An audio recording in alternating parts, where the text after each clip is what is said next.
ఏంపా ఇంతసేపు ఏడి పోయినా? ఇప్పుడే ఆ నాగే నన్ను కలిసి వచ్చాను. పాపం పోయినసారి కూడా ఓడిపోయినాడు కదా, బాధలో ఉన్నాడు. ఈసారి ఓటు వాళ్ళకేద్దామా? పాపమా? ఏంటి పాపం?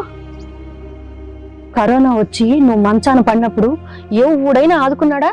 అదే మన చెవిరెడ్డన్నా ప్రతి ఇంటికి శానిటైజర్లు, విటమిన్ టాబ్లెట్లు, ఆ ఆనందయ్య మందు, ఇలా ఎన్నెన్నో ఇంటింటికి పంపాడు. ఆనాడు రాయల చెరువు కట్ట తెగి ఊరంతా మునిగిపోతుందని మనం అంతా భయపడుతుంటే ఎవరయ్యా మనల్ని ఆదుకుంది? చెరువు చుట్టూ ఉన్న పల్లెల్ని ఖాళీ చేయించి మనకు అండగా నిలబడింది చెవిరెడ్డన్న కదా. ఊర్లో ప్రతి పండక్కి బట్టలు, వినాయకుడి విగ్రహాలు, స్వీట్లు అన్నీ ఇచ్చి సొంత కుటుంబంలా చూసుకునే నాయకుడు ఎవడుంటాడయ్యా? అంతెందుకు, మన పెద్ద పాప పెళ్లి ఎట్లా చేసినావు? చెవిరెడ్డన్న ఇచ్చిన పెళ్లి కానుక వల్ల కాదా? ఇదిగో చూడు, ఈసారి మన చెవిరెడ్డి అన్న కొడుకు మోహిత్ రెడ్డి ఎలక్షన్ లో నిల్చుంటున్నాడు. నా ఓటు మోహిత్ రెడ్డికే వేస్తా. నువ్వు కూడా మోహిత్ రెడ్డికే ఓటేసి చెవిరెడ్డి అన్న రుణం తీర్చుకోవయ్యా.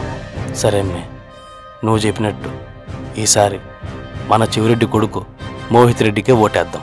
మోహిత్ రెడ్డిని గెలిపిద్దాం, చంద్రగిరి అభివృద్ధిని కొనసాగిద్దాం. ఫ్యాన్ గుర్తుకు ఓటేద్దాం, మోహిత్ రెడ్డిని గెలిపిద్దాం.